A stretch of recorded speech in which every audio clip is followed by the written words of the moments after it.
Buenos días, ¿cómo les va? Espero que anden bien. Bueno, después de varios intentos de poder subir el video, acá va. Este video en realidad este es un repaso.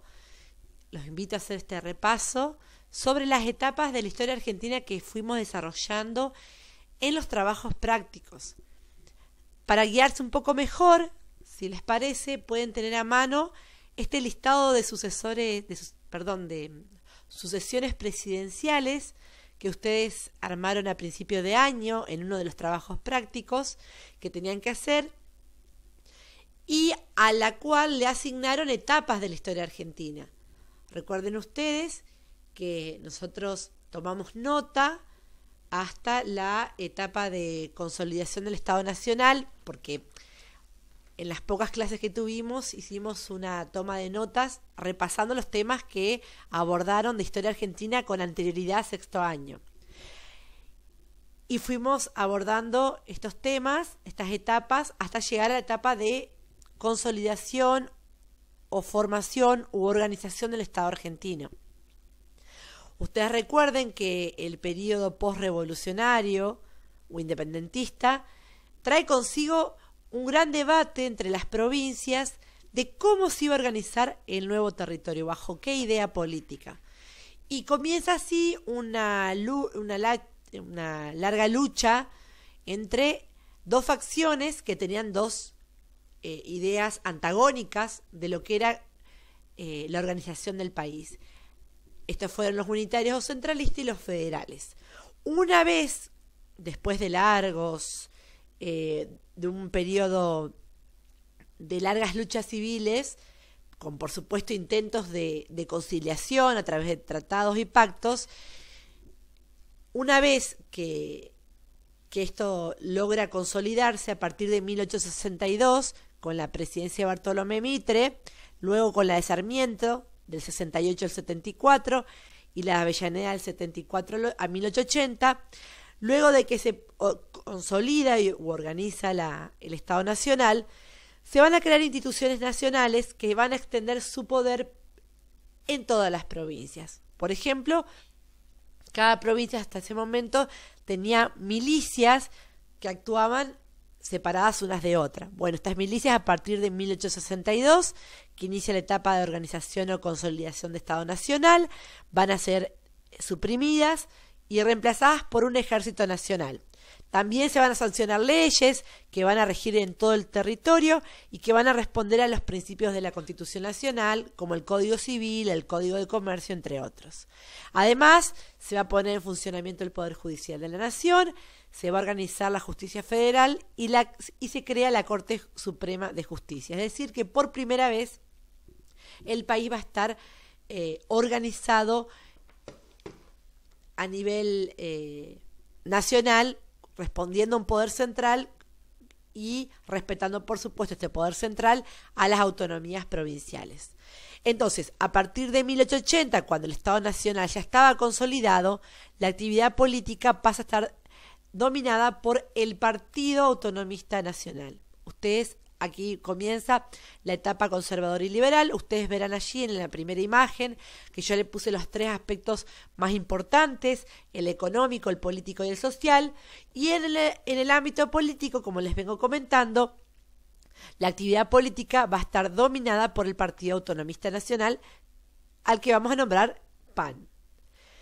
El PAN agrupa a los notables de cada provincia, es decir, a los que tienen el poder político, el prestigio social y las riquezas. Para la formación del PAN es muy importante la llamada Liga de Gobernadores provinciales, que en 1880 apoya la candidatura del presidente del general Julio Argentino Roca. El PAN va a dominar el ejercicio del poder durante aproximadamente 3 décadas, durante las cuales la participación electoral se mantuvo reducida. Desde 1880 hasta 1916, entonces el PAN va a dominar la vida política y va a utilizar para mantenerse en el poder un mecanismo, por supuesto, ilegal, conocido como fraude. Es decir, había elecciones, pero los resultados se garantizaban mediante el fraude.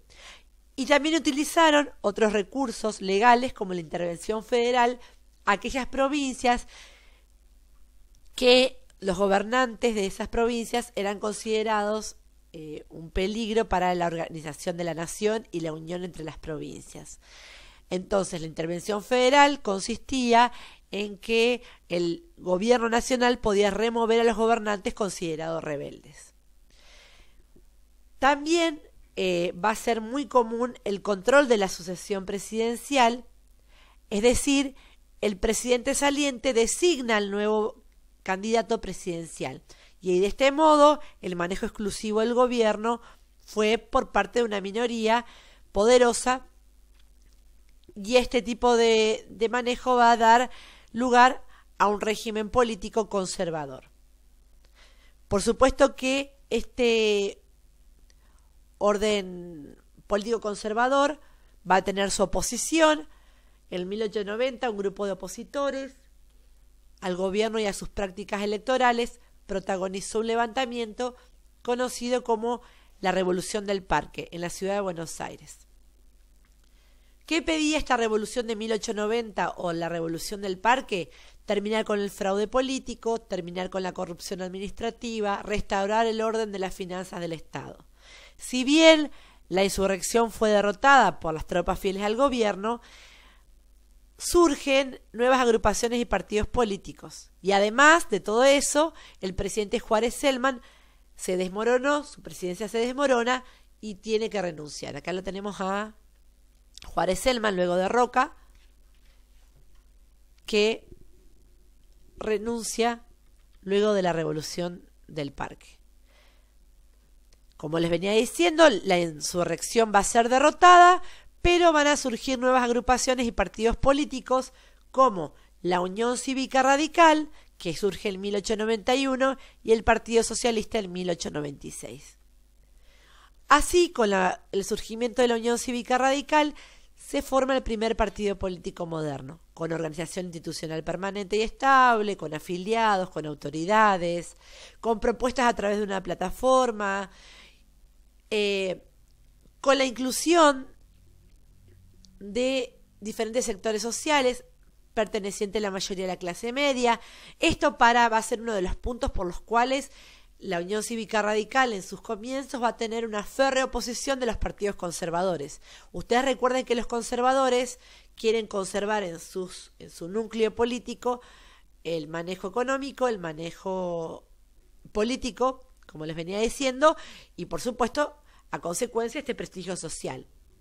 O sea que quiere conservar las estructuras, no es que ellos a sí mismos se llamaron conservadores, pero la historia les va a dar ese nombre porque en definitiva ellos no quieren transformaciones, sino que quieren conservar las estructuras. Por eso, cuando estos nuevos partidos proponen la inclusión de la clase media a sus políticas, va a ser entonces un partido que va a ser considerado opositor a este PAN que gobierna para una minoría selecta. El primer líder radical va a ser Leandro Alem. Ustedes saben que él propone varios puntos al inicio de este partido político: la abstención electoral, es decir, no participar de votaciones arregladas; la intransigencia, no aceptar cargos ni pactos con el gobierno de turno; y la revolución, es decir, al no poder votar de manera transparente, hacerlo por la fuerza, tomar el poder por la fuerza. Alem deja este mensaje político que ustedes tuvieron que interpretar en el trabajo práctico, que es que se quiebre pero que no se doble, es decir, que era preferible que el Partido Radical se divida antes de abandonar las convicciones. Cuando muere trágicamente Alem, se reorganiza el Partido Radical y cae la dirección del partido cae en su sobrino Hipólito Yrigoyen. Muy bien. En esta etapa también la parte económica el modelo agroexportador. El modelo agroexportador ya venía gestándose con la etapa anterior, con la etapa de organización y consolidación del Estado Nacional, que tuvo como presidencia la de Mitre, Sarmiento y Avellaneda. Pero tiene su auge, por supuesto, en lo que fue este periodo que estamos abarcando ahora, que estamos trabajando ahora. Para entender este modelo agroexportador tenemos que entender el contexto internacional.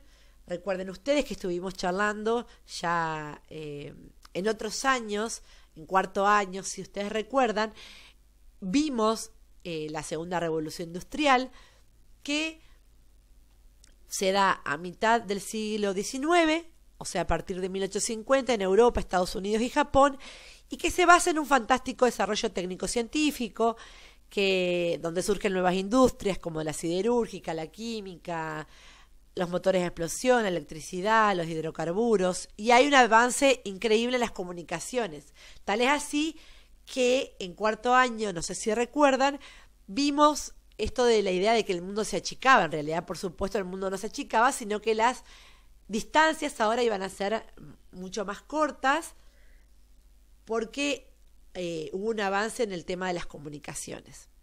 O sea que se podía llegar a lugares antes impensados, el menor tiempo, por supuesto. Esto es característica de la segunda revolución industrial. También recuerden que en cuarto año, cuando vimos este proceso, vimos que se consolida el capitalismo como que había nacido durante la primera revolución, se consolida el capitalismo como sistema económico a nivel mundial. Esto da también lugar a una división internacional del trabajo o división del mercado mundial. Es decir, el capitalismo para su funcionamiento necesita de mercados, es decir, de lugares para comprar y lugares para vender, oferta y demanda. Esta necesidad de mercados, o sea, cada país, cada región del mundo tiene algo para vender y algo para comprar. Lo que logra es que los países adelantados, centrales, del primer mundo, industrializados, se dedican a la producción industrial, que por supuesto la producción industrial reporta rentas superiores, es decir, la producción industrial tiene un valor agregado a lo que es la materia prima. No es lo mismo comprar, no sé, un kilo de cuero crudo, sin producir, sin industrializar, que la cartera terminada. La cartera terminada o un par de zapatillas que se hizo con ese cuero como materia prima reporta una renta superior, un valor agregado, es decir, sale más comprar el par de zapatillas que el cuero con el que se hizo esa zapatilla, el cuero, el caucho y demás.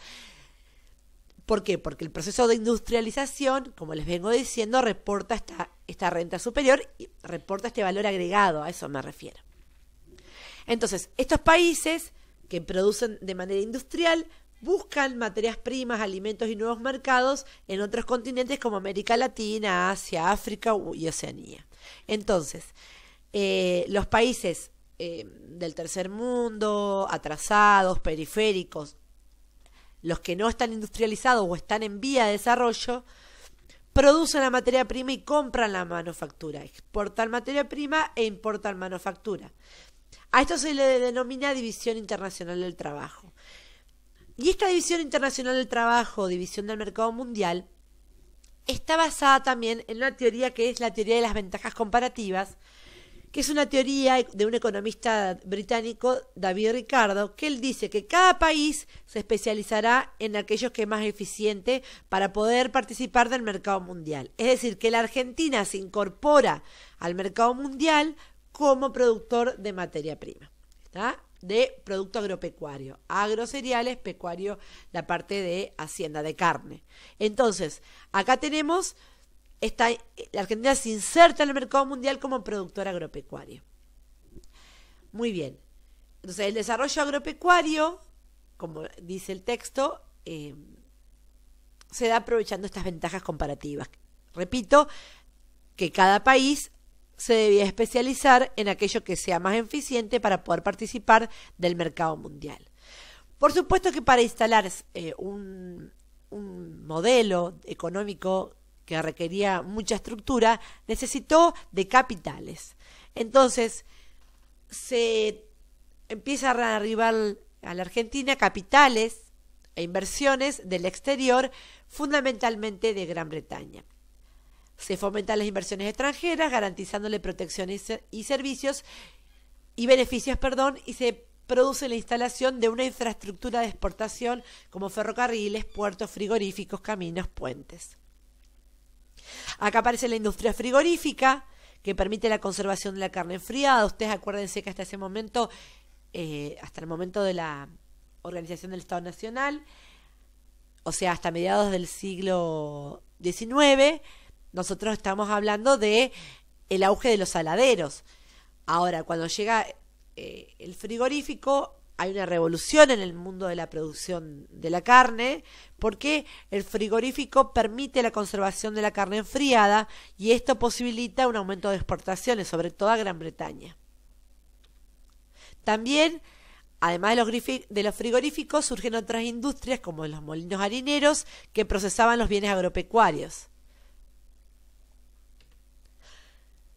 Las industrias que crecen, pero de manera no de manera significativa, como la construcción, establecimientos orientados al mercado interno, como las que producen alimentos, bebidas, telas, vestimentas, no van a tener grandes incentivos ni protección y carece de peso político. Se funda en 1887 la Unión Industrial Argentina, pero repito que lo que era el tema industrial, o sea, todas las industrias que surgieron, eran en relación a lo que estaba destinado para la exportación. Por eso estamos hablando de que todos los esfuerzos del Estado se concentraron en la exportación de materia prima. Por eso el factor dinámico del modelo agroexportador es producir hacia afuera. Es decir, el sector externo le va a dar dinamismo, le va a dar movimiento al modelo agroexportador. Porque toda la actividad económica, todos los esfuerzos y toda la concentración, si se quiere decir de una manera, estaba puesta en ¿qué? En los productos agropecuarios para ser exportados. Por eso decimos que el modelo agroexportador fue de crecimiento hacia afuera. Y este factor dinámico también va a ser vulnerable y por supuesto que va a tener su fin teniendo relación a esto, ¿no? Nuestro crecimiento era hacia afuera y cuando los de afuera ya no nos pudieron comprar como lo venían haciendo, el modelo agroexportador empieza a demostrar su vulnerabilidad. Muy bien, el granero del mundo, la Argentina fue llamado en ese entonces el granero del mundo, para algunos autores de manera exagerada, pero nosotros acá les hice este cuadro que es solamente para que ustedes vean la cantidad, o sea, no lo hice en relación con otros países ni otros periodos, pero sí para que vean qué se exportaba más en ese entonces. Tenemos los datos de que Argentina abastecía el 66% de la exportación mundial del maíz, el 72% de lino, el 20% de trigo y harina de trigo y más del 50% de carnes. Acá tenemos una caricatura que estaba muy de moda en aquella época. Acá está el modelo agroexportador, ofreciéndole al mundo, que está representado por el cuerpo de una persona y como cabeza un globo terráqueo. Le ofrece verduras, carnes y lácteos. Muy bien. Las inversiones extranjeras, como hablábamos recién, fundamentalmente de origen británico, se van a orientar a los servicios públicos, a los frigoríficos y a la construcción de líneas ferroviarias. El ferrocarril va a permitir el traslado de las producciones exportables del campo a las ciudades portuarias, como Bahía Blanca, Rosario, Buenos Aires, donde se embarcaban con destino a Europa y por allí a su vez ingresaban los productos importados.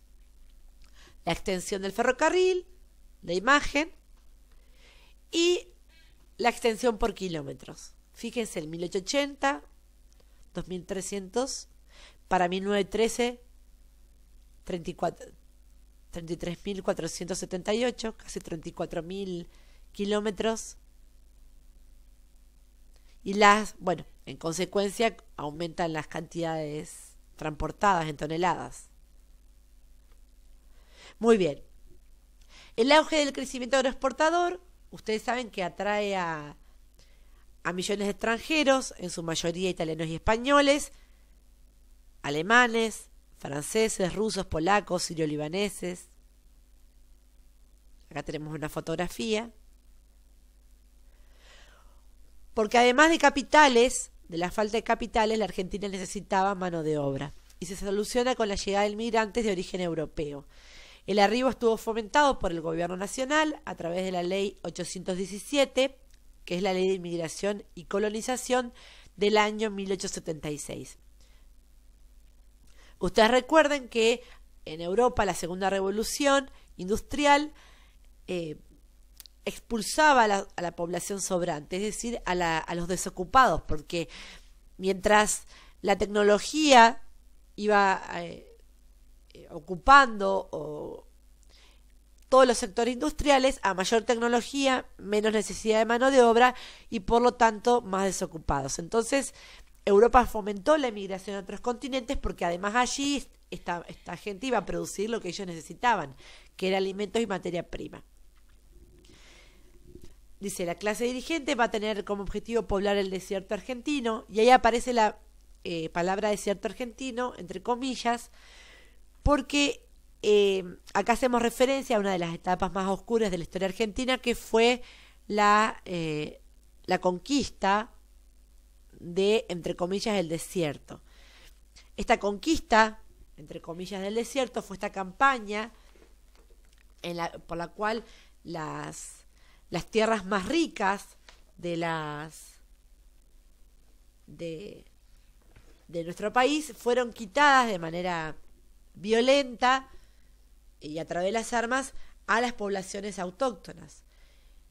Esta palabra desierto argentino, que va entre comillas acá, ¿por qué lo ponemos entre comillas? Porque en realidad se llamó así, pero no era un desierto. Había gente que la poblaba. Por lo tanto, da cuenta también de qué significado tenía para los gobernantes de aquel entonces las poblaciones autóctonas, que le llamaron desierto a una tierra que estaba ocupada, habitada por las poblaciones autóctonas. ¿Qué estimularon a partir de la extensión de tierras por parte del Estado Nacional cuando le quita la tierra?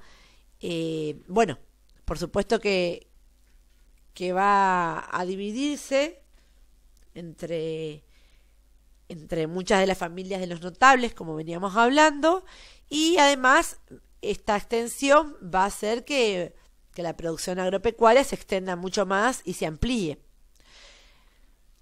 ¿Qué esperaban ellos? ¿Qué esperaba la clase dirigente? Que este desierto argentino se poblara con europeos del norte, porque los europeos del norte conocían más de industrias, pero los inmigrantes que conocían más de industrias fueron a donde había industrias, es decir, Estados Unidos. Quienes llegan acá fue una inmigración masiva y espontánea procedentemente del sur, de aquellas personas que conocían en su mayoría lo que era trabajar la tierra. Acá tenemos imágenes. Tenemos los motivos de llegada, porque recuerden ustedes, no era para nada fácil irse de su país de origen. Se van de su país en busca de trabajo, de paz, de bienestar, escapando de persecuciones políticas, huyendo de guerras, de servicio militar, por la falta de trabajo, porque sabían que Argentina tenía muy buenas tierras para el cultivo.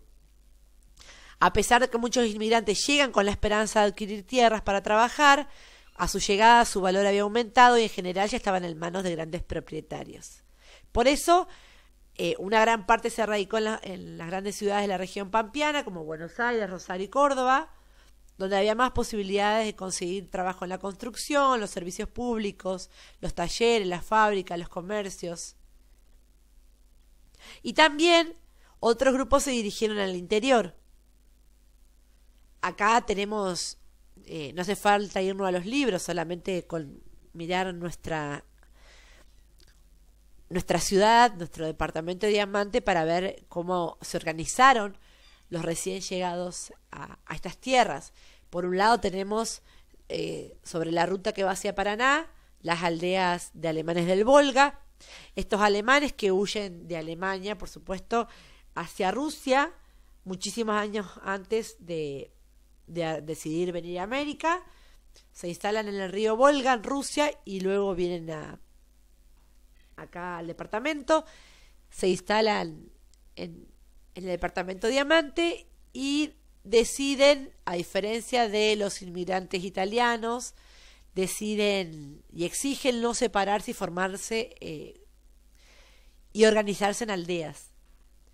En cambio, para el otro lado de la ruta, los italianos sí se organizaron por chacras, y en la ciudad generalmente quedaron muchos sirios libaneses ejerciendo el comercio, españoles. Y bueno, ustedes deben tener en su familia, deben tener seguramente algún inmigrante en su árbol genealógico, y si no lo tienen, seguramente también son herederos de esta cultura y de este legado, porque a la llegada de los inmigrantes se produce una fantástica fusión entre los elementos autóctonos, criollos y de los pueblos originarios y demás, con los elementos que aportan los recién llegados. Otro de las formas de inmigración era la inmigración golondrina, que era un pequeño porcentaje de personas, la mayoría se instaló definitivamente, pero estos venían, levantaban cosecha, juntaban dinero y volvían a su país de origen. Muy bien, dice 65 millones de europeos arriban a la Argentina entre 1830 y 1950. A principios del siglo XX, de 10 personas, 3 eran inmigrantes. Muy bien, el progreso y la expansión económica van a afectar de manera desigual a las diferentes regiones del país. La modernización llegaba primero a las ciudades portuarias y más lentamente al interior y a zonas rurales. Pero muchas regiones lograron desarrollar una producción local orientada al mercado interno, como por ejemplo el caso de la industria vitivinícola en Cuyo, la azucarera en el noroeste, etcétera.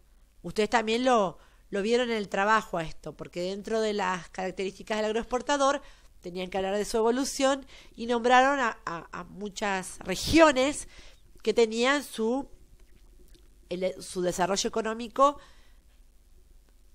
paralelo al auge del modelo agroexportador. Como venía diciendo, saben que los beneficios del crecimiento económico no van a ser igual ni a nivel regional ni tampoco en el plano de la estratificación social. La ciudad de Buenos Aires va a ser la que más va a crecer y más se va a transformar. Por eso se da, con la llegada de los inmigrantes, se va a dar este proceso acelerado de urbanización, va a aumentar la población y se va a formar una clase media, sectores medios, integrados por profesionales, maestros, empleados públicos, pequeños comerciantes. También se va a consolidar una élite, un grupo minoritario que se va a alojar en la capital y que se había enriquecido gracias a la posesión de las mejores tierras y a la inversión de sus ganancias en la banca, en el comercio, en los negocios inmobiliarios y a las incipientes industrias. Esta élite va a mostrar su poderío económico a través de la construcción de grandes palacetes, con la obsesión de poseer artículos de lujo procedentes de Europa, porque acuérdense que en este momento para las clases dirigentes y estos grupos, Europa va a ser para ellos un modelo a seguir. Entonces, por ejemplo, los jóvenes tenían, la costumbre de los jóvenes de la clase alta era, además de asistir a lugares, por ejemplo, clubes de prestigio como el Jockey Club, el Club de Progreso, tenían por costumbre hacer los viajes de placer al viejo mundo. Era muy común ir a Europa de manera seguida, o sea, no es que viajaban una vez en su vida, pero sí tenían viajes regulares, estas clases altas a Europa, por supuesto, para pasear, para conocer y algunos para estudiar. También, como les venía diciendo, la vida social se alternaba en reuniones entre el Jockey Club, el Club del Progreso. Hasta el año pasado había en la tele, en Canal 13, me acuerdo, una serie, una novela, que fue muy famosa, que narraba todo este contexto de inmigración. Se basa en una de las etapas oscuras o de los aspectos oscuros de esta inmigración, que era la trata, los burdeles, la lucha contra la trata, que lamentablemente, la continuamos hasta hoy en día, porque bueno, la verdad digo, por supuesto que es lamentable que a través de los años esto no haya desaparecido, y que tanta lucha aún continúe, ¿no? Porque es uno de los temas más preocupantes y más angustiantes que tenemos como sociedad, el tema de la trata. Y esta novela se encarga de hablar un poco del origen de esa trata y se basa en esto en este círculo de negocios, de poder y de los burdeles, y de los manejos políticos que se hacían para mantenerse en pie, a pesar de que había muchas disposiciones que los clausuraban. Seguramente algunos la vio a esa serie o la escuchó.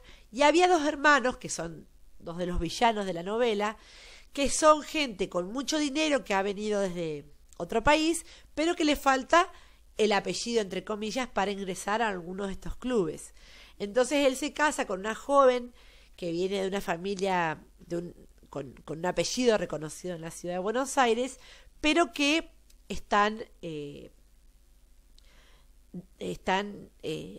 su situación económica roza con la miseria. Entonces es una familia empobrecida con un buen apellido y él se casa con ella para poder ingresar también a todos estos sectores sociales a los que no ingresaba sino era de las familias entre comillas reconocidas.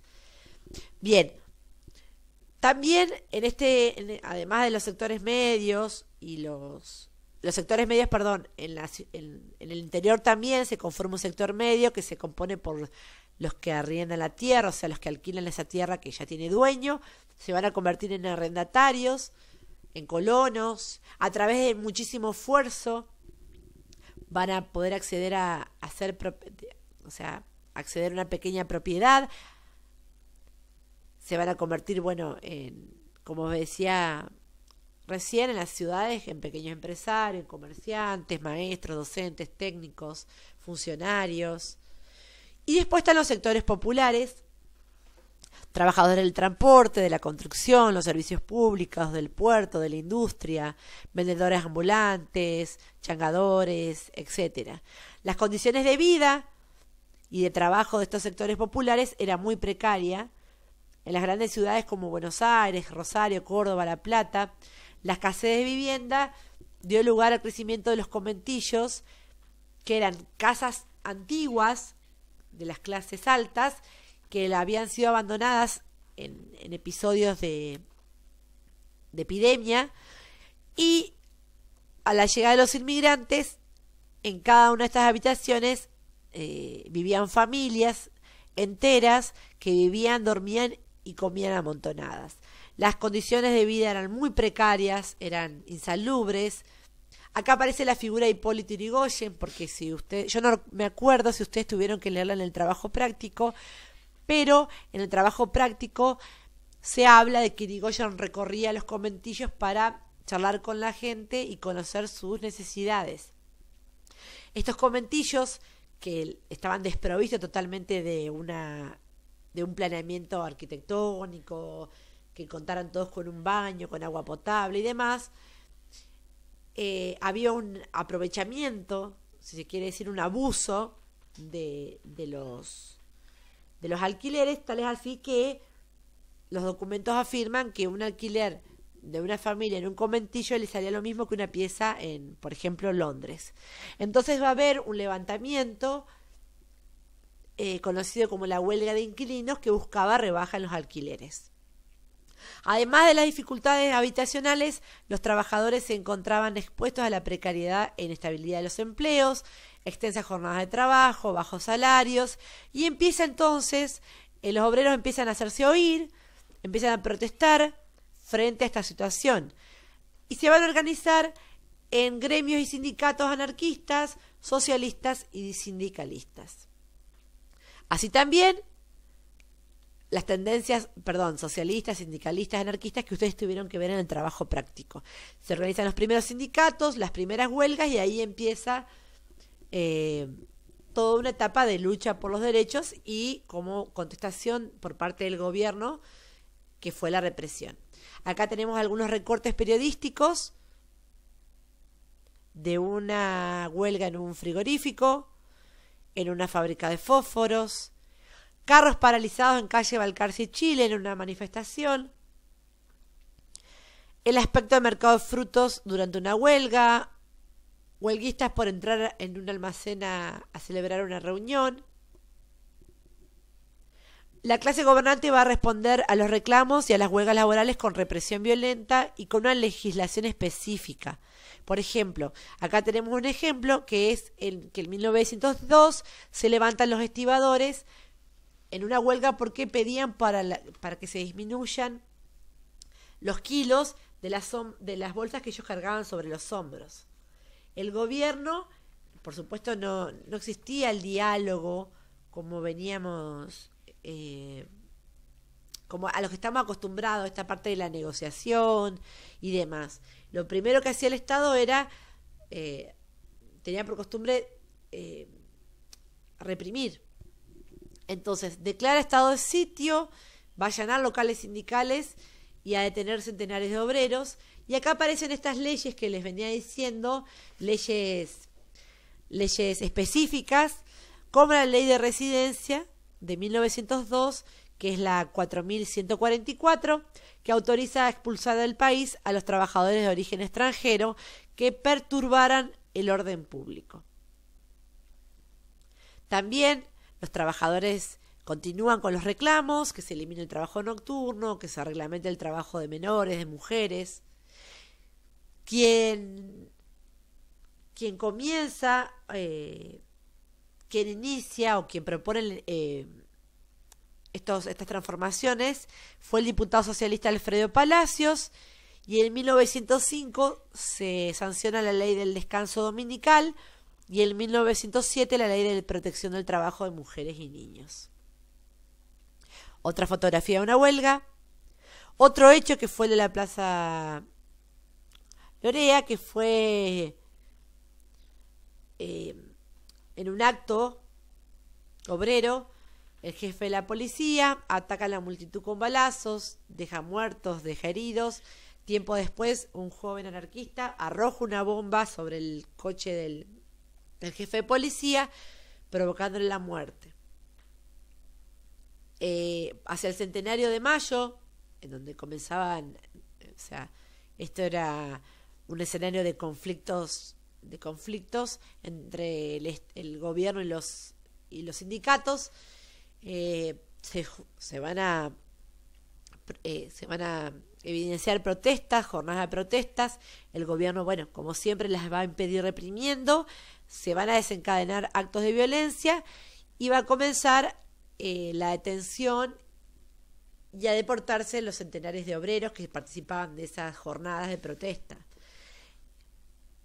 Se sanciona la ley 7029, que es la de defensa social, que es la aplicación de severísimas penas a anarquistas y a personas que preconizaran, es decir, que alentaran ataques a las instituciones públicas y promovieran actos violentos.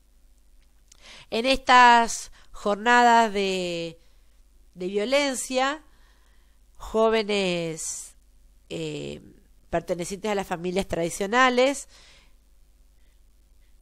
conformaban lo que se conoció como bandas patrióticas y que, amparados por la policía, van a recorrer la ciudad destruyendo las sedes sindicales. Acá tenemos una fotografía de estas bandas patrióticas. Y acá aparece un movimiento, así como yo les comentaba que se dio la huelga de inquilinos Acá aparece lo que nosotros conocemos como Grito de Alcorta, que se va a dar en el interior, en la provincia de Santa Fe, y que es una rebelión agraria protagonizadas por pequeños y medianos arrendatarios rurales que van a pedir una rebaja general en los arrendamientos, es decir, el arrendamiento, recuerden que era el alquiler del campo. Bueno, para ellos arrendar este campo era de muy alto costo y empiezan a pedir por esta rebaja de los arrendamientos. El Grito de Alcorta, que tuvo, bueno, como centro la ciudad de Alcorta, por eso lleva su nombre, marca la irrupción de los chacareros mayoritariamente procedentes de inmigrantes en la política nacional del siglo XX, dando origen a la organización gremial representativa que es conocida como la Federación Agraria Argentina. No sé si ustedes han escuchado una vez hablar de la Federación Agraria Argentina, pero es una organización gremial que representa a medianos y pequeños productores agropecuarios. Por supuesto que va a tener episodios de violencia, de represión, con el asesinato de dirigentes agrarios anarquistas, pero ante estos hechos de violencia, los huelguistas, en vez de suspender las manifestaciones, fueron logrando cada vez más adhesiones, porque al principio eran anarquistas y socialistas los que apoyaban este levantamiento, y ahora los sacerdotes, los pequeños comerciantes van a ir sumándose a estas huelgas, los profesionales, amplios sectores populares, y en este reclamo, y por miedo a afrontar pérdidas económicas, los dueños de la tierra van a bajar los arrendamientos. El Grito de Alcorta no va a modificar sustancialmente la estructura agraria, pero va a favorecer al surgimiento de organizaciones campesinas en otros lugares del país, como Bahía Blanca o La Pampa. Es decir, el movimiento en sí mismo tuvo éxito, porque hubo una importante rebaja en los arrendamientos, y logra incorporar la cuestión agraria, se incorpora a la agenda política, y en 1921 se aprueba la primera ley de arrendamientos rurales, la ley número 11.170, que regula condiciones mínimas a las que deben ajustarse los contratos. Muy bien. Hasta acá tenemos entonces las características principales del modelo agroexportador, de la inmigración y del aspecto político de esta etapa conocida como la etapa conservadora y liberal. Ustedes quizás acá, si quieren seguir escuchando, o pueden hacer un breve recreo y continuar escuchando la parte de los sectores del surgimiento de esta etapa de la historia argentina de los primeros gobiernos radicales. Ustedes recuerden que volvemos hacia atrás.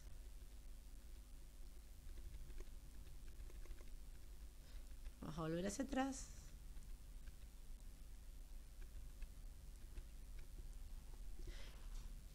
Muy bien. Acá tenemos entonces la sucesión presidencial. En 1912, por iniciativa del presidente Roque Sempeña, el gobierno va a sancionar una nueva ley electoral conocida como Ley Sempeña, que instituye el voto secreto universal y obligatorio para los varones nativos y naturalizados. También establece que el Poder Judicial elabore un padrón electoral realizado sobre el padrón militar para evitar arbitrariedades en el registro de los votantes, es decir, para que no se altere el registro de los votantes, sino que voten todos aquellos que aparecen en el padrón militar. Es bueno saber que, recuerden ustedes que la mujer va a sufragiar años después, que ya lo vamos a ver con el análisis de los próximos periodos, pero es bueno conocer que en 1820 El primer ensayo de voto femenino se da el 7 de mayo de 1920, perdón. De 1920 aparece entonces el primer ensayo de voto femenino en 1920. Pero recuerden que la mujer a nivel nacional va a votar años después. Entonces, a través de la ley San Peña,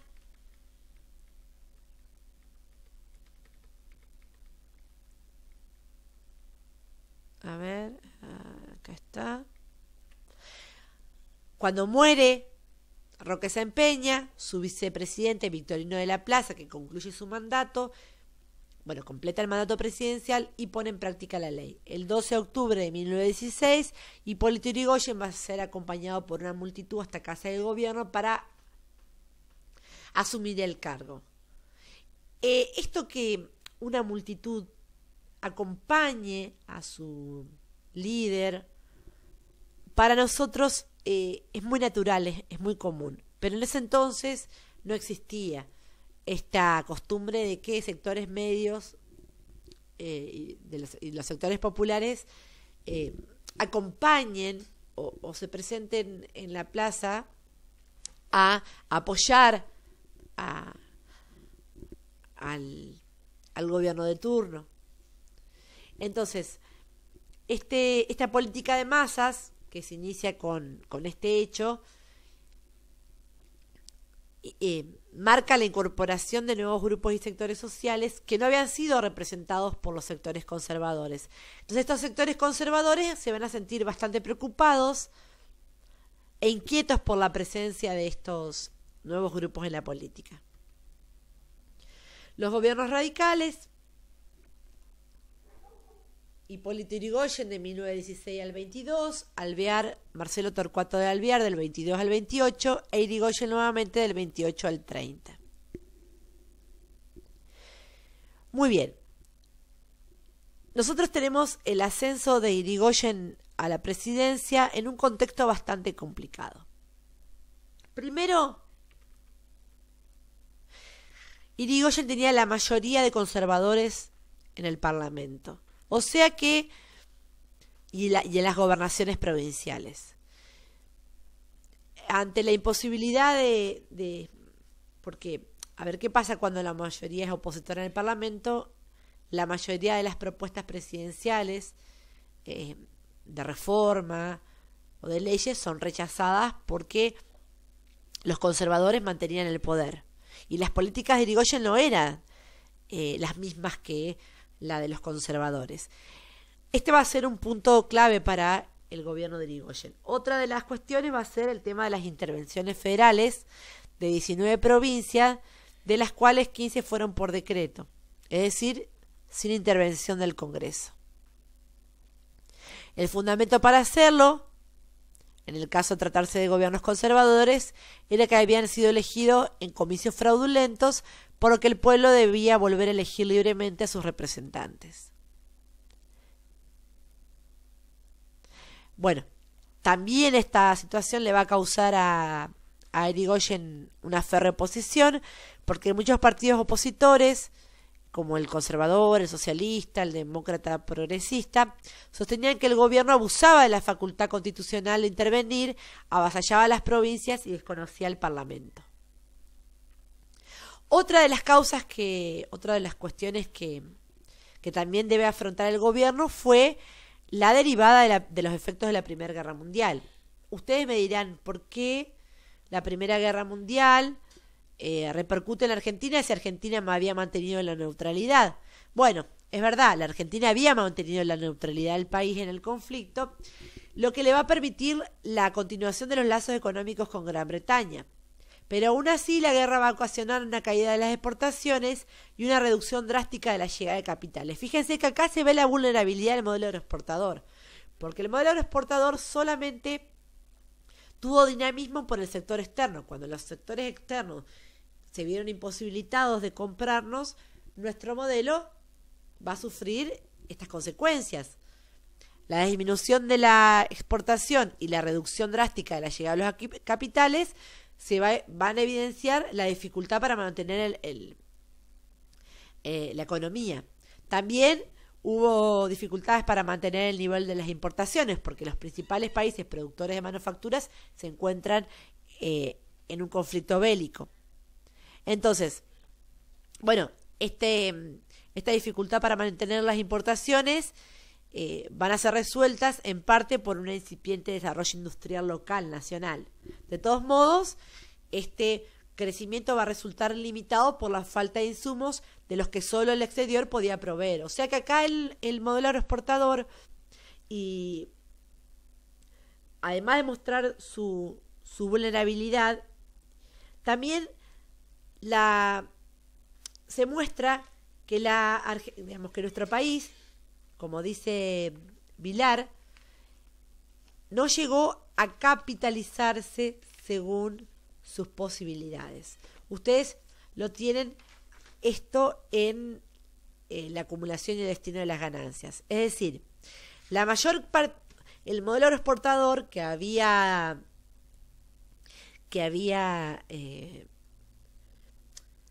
sido muchísimo, o sea, esta riqueza, la mayor parte de la riqueza que se va a crear en este país se va a fugar. ¿Por qué? Porque la mayoría eran inversores extranjeros. Entonces, los inversores extranjeros no van a reinvertir en la Argentina, van a remitir las enormes ganancias a sus países de origen. Entonces, la riqueza que se había creado en la Argentina se fuga, no hubo acumulación interna, no hubo diversificación de la producción, entonces la Argentina no se capitaliza de acuerdo con sus posibilidades. Es decir, imagínense, lo explico rápidamente porque la economía no es tan sencilla como este ejemplo que les voy a dar, pero para que entiendan más o menos lo que sucede. Yo tengo un local de zapatillas y por supuesto que como todo ciclo económico voy a tener mi etapa de auge, voy a vender, voy a producir y voy a vender un montón de zapatillas. Pero en ese momento que yo estoy con mucha ganancia, ¿qué me conviene? ¿Reinvertir en otro rubro o ahorrarla la plata? No gastármela en cualquier otra cosa que no sea el negocio. Es decir, por supuesto que me voy a dar mis gustos, pero la mayoría de la ganancia o la voy a reinvertir o la voy a guardar. Y también me sirve para mantener la producción en auge. Es decir, mantener la producción, que se siga produciendo, no sé, zapatillas. Entonces, si yo me gasto toda la plata que gano en ese momento de auge, me lo gasto en salida, en viaje y demás, y me quedo sin un centavo, cuando el comprador no quiere más zapatillas, el mercado interno se satura y no hay más venta de zapatillas, ¿qué pasa con mi negocio? Y quiebra. ¿Y qué hago yo? Y la verdad que no sé, porque no reinvertí en otra industria ni ahorré. En cambio, si la persona que tiene una fábrica de algo, zapatillas, estamos dando el ejemplo, ahorra ese dinero o reinvierte, por ejemplo, no sé, en fideos. Tengo 2 fábricas, de zapatillas y de fideos. Cuando las zapatillas no se venden, el fideo seguramente sí. Es un ejemplo sencillo y, repito, la economía es mucho más... Las explicaciones económicas son mucho más profundas que este ejemplo, pero es para que vean dónde está la vulnerabilidad de este modelo. Es decir, lo único que nos importó fue la venta y toda esa riqueza creada en el país, una parte se fue, porque los capitales extranjeros se van a su país de origen, no se reinvierten en la Argentina. No acumulamos internamente, es decir, no ahorramos, ni diversificamos la producción, es decir, este ejemplo de la zapatilla y el fideo. Entonces la Argentina no se capitaliza de acuerdo a sus posibilidades, y cuando, por ejemplo, la Primera Guerra Mundial nos muestra esta cara, y ya es tarde. Porque, por ejemplo, cuando el desarrollo industrial quiere comenzar a desarrollarse, repito, soy reiterativa, cuando se da este incipiente desarrollo industrial, ¿qué pasa? Este desarrollo industrial se ve limitado por la falta de insumos de los que solo el exterior puede proveer. Entonces, acá además tenemos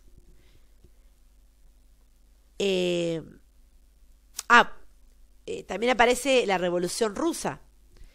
Acuérdense que muchos de los sindicatos en la Argentina eran de tendencia socialista.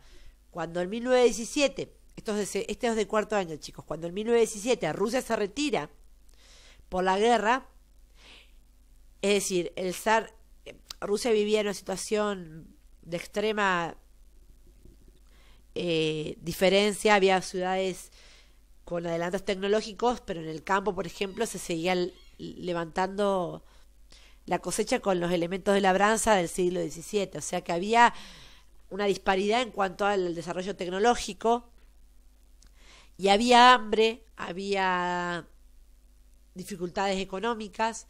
Ya en 1905 Rusia había experimentado levantamientos porque la gente pedía por mejoras, los trabajadores.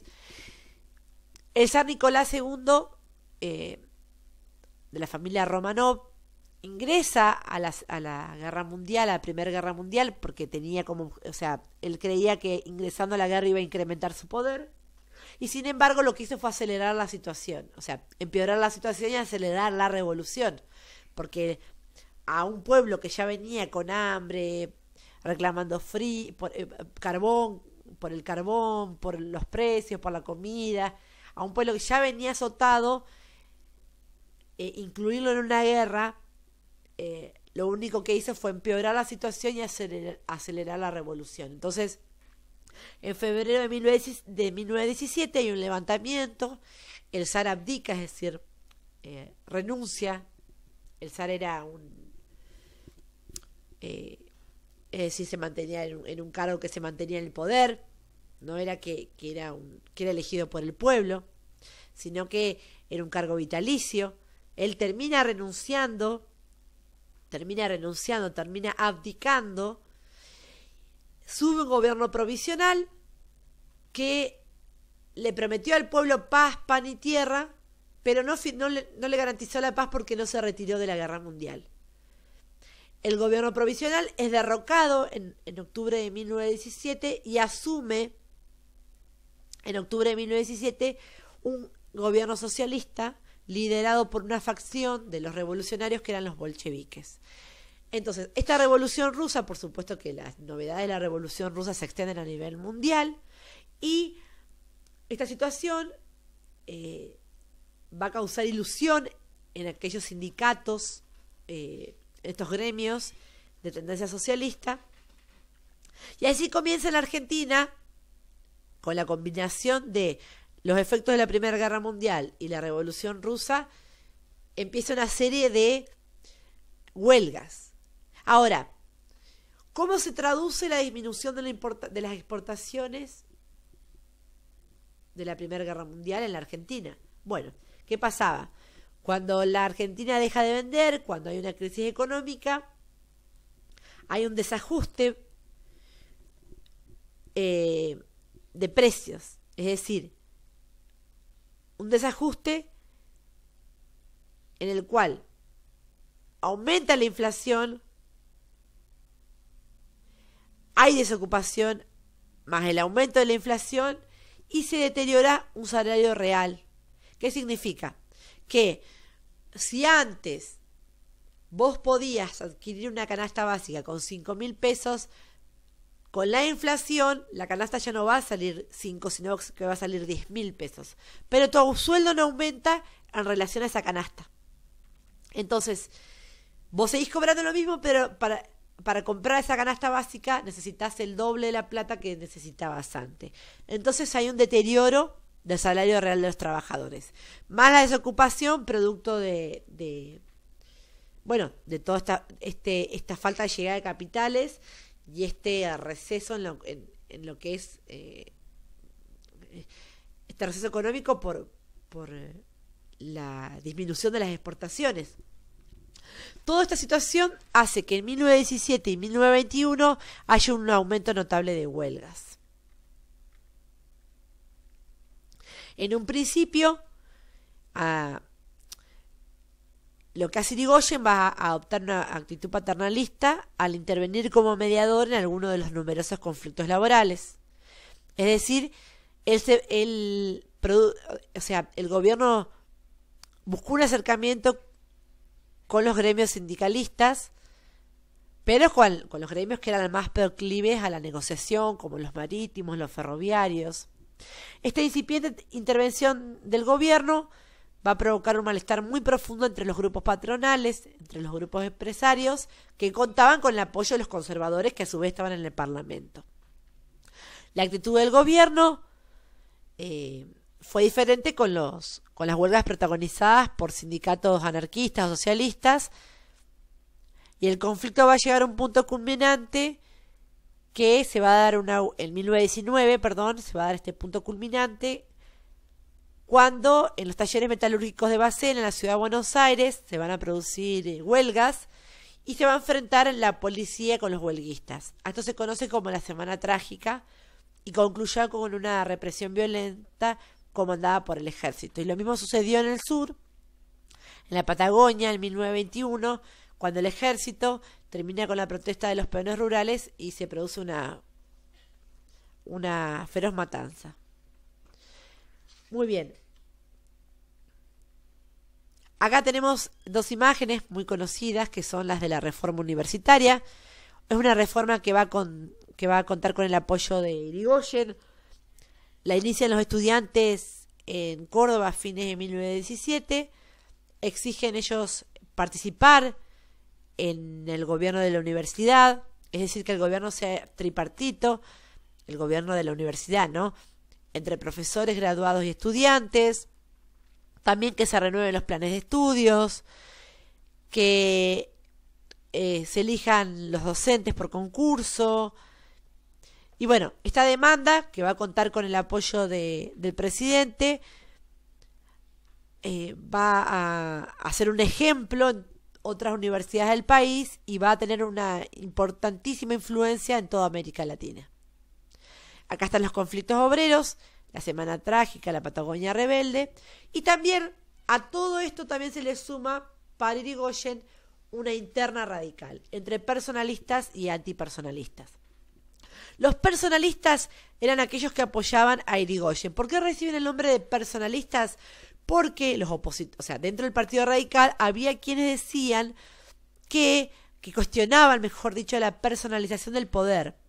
Es decir, denuncian que Irigoyen ha personalizado el poder y que toda decisión pasa por su persona. Entonces los van a llamar a los seguidores de Irigoyen y Irigoyen personalistas. Los antipersonalistas van a ser dentro de la UCR contrarios a la dirección de Irigoyen y seguidores de Alvear.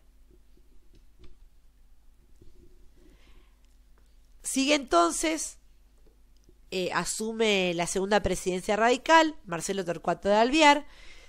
Alvear va a tener un buen gobierno, si se quiere decir de manera sencilla, un muy buen gobierno. ¿Por qué? Porque él asume cuando los efectos más graves de la guerra se habían acallado. Es decir, si los efectos de la guerra se suavizaban, las exportaciones y las llegadas de capitales se van a estabilizar.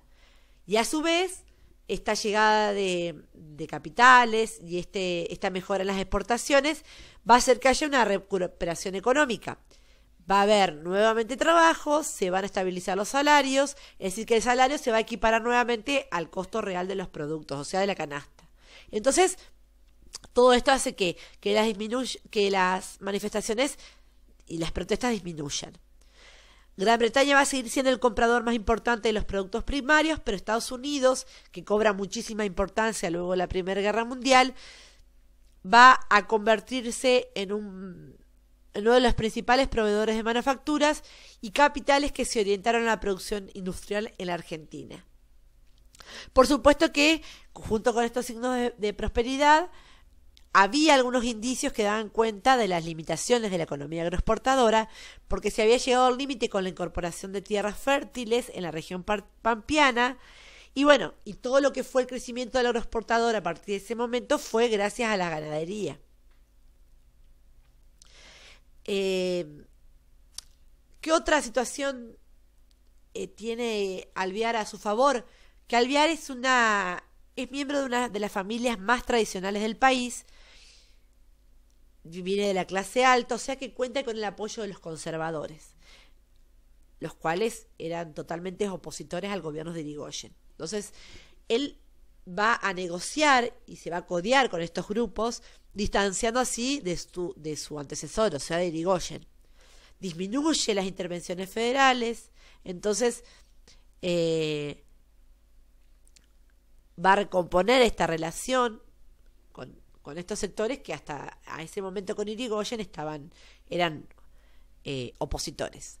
Ahora, Irigoyen asume en las elecciones de 1928, va a obtener un triunfo muy resonante, pero un año después, al iniciar su segundo gobierno, la situación comienza a deteriorarse. ¿Por qué? Fíjense. Porque aparece la crisis de Wall Street, la crisis de 1929, que es la caída de la Bolsa de Valores de Estados Unidos y que sacude a todo el sistema capitalista. Es decir, la promesa irigoyenista de repartir prosperidad comienza a evidenciarse esta dificultad de poder retornar a la prosperidad.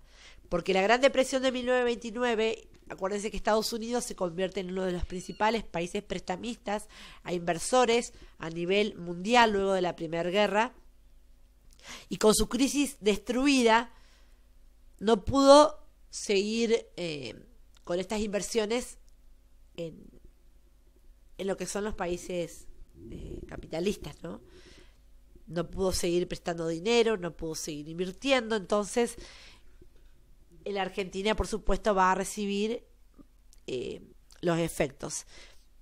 Va a crecer nuevamente el desempleo, de vuelta va a haber descontento social, y mientras que la oposición se vigorizaba y se va a acentuar los disensos en el partido gobernante. Entonces, legisladores y funcionarios cercanos al presidente afirmaban en privado que la solución de la crisis podría ser un eventual alejamiento de Irigoyen porque lo acusaban de ser un hombre anciano, de que estaba enfermo. También había una campaña, lo que podría ser hoy conocida como una campaña destituyente, dice el texto que tuvieron que analizar, que está delante en su cuadernillo de historia. Una campaña destituyente, dice el apunte, sobre todo el diario Crítica de Botana, que hace que la opinión pública empiece a criticar a un gobierno y empieza estos medios de comunicación a caracterizarlo como arbitrario, demagógico e incapaz para dar una respuesta ante la crisis. También había, las rencillas internas de los radicales, empresarios, políticos, intelectuales, sindicalistas, la opinión pública, la cuestión del petróleo, porque el proyecto de nacionalización del petróleo tocaba intereses extranjeros muy altos, entonces también no era oportuno un gobierno o estas políticas de gobierno para estos sectores.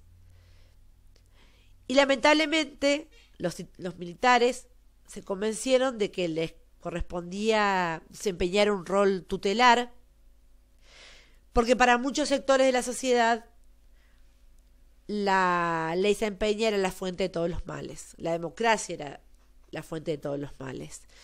Nosotros hoy en día, en la actualidad, gracias a Dios, podemos opinar diferente porque estamos en democracia, hay diferentes partidos políticos, el Congreso se nutre con diferentes voces y abrazamos a la democracia como forma de vida, como forma de gobierno. Pero en ese entonces la ley San Peña fue acusada como ser la fuente de todos los males. Entonces, se inicia en Argentina un ciclo de golpes de Estado que van a empañar la vida institucional de la Argentina durante medio siglo. Y comienza así una etapa de alternancia entre democracia y dictadura. Por las dudas, les voy a aclarar algo. Para muchos libros de historia, el golpe de Estado del 30 es el primer golpe de Estado de la Argentina, pero pueden llegar a encontrar en otros libros que el primer golpe de Estado es el de Dorrego, el fusilamiento de Dorrego. Por eso yo se los quiero aclarar, porque cuando ustedes, si llegan a leer otra bibliografía, la mayoría va a hablar del primer golpe de Estado como el del 30, porque habla de un Estado ya organizado, el primer golpe de Estado de un Estado ya organizado, bajo una constitución y demás, pero otros autores hablan de que el primer golpe de Estado va a ser el fusilamiento de Dorrego. A partir de 1930, entonces, comienza una etapa, una doble crisis, la crisis económica y la crisis política. La crisis política, el derrocamiento de Irigoyen a través de un golpe de Estado, y la económica, la caída del modelo agroexportador. En su lugar, comienza la década infame, que es el trabajo que ustedes tienen que desarrollar en esta oportunidad, y también cae el modelo agroexportador y comienza el modelo de industrialización por sustitución de importaciones, conocido como ISI. Entonces, en el próximo trabajo práctico, que es el que están desarrollando, que están entregando en estos días, decidimos abordarlo junto con lengua y literatura porque nos pareció más integral la propuesta. Nos parece que las explicaciones son mucho más integrales, valga la redundancia, y profundas, y abarcan mejor todos los aspectos si se hacen desde el diálogo de dos o más áreas. Entonces, bueno, nuestra propuesta de la década infame va a ser desde historia y literatura. Chicos, este resumen espero que lo hayan entendido, que le haya sonado familiar todo aquello que nombré. Les dejé mi número de teléfono en el mail que les mandé. Si no, se los vuelvo a mandar ahora en el mail con mi número de teléfono. Me mandan WhatsApp, audio, mensaje de texto, con preguntas, consultas, dudas, sugerencias, aclarando alguna situación, si hay demoras con el trabajo. Espero leerlo, chicos, y que este repaso les haya servido para aclarar un poco las dudas, si es que existía alguna. Un abrazo a cada uno.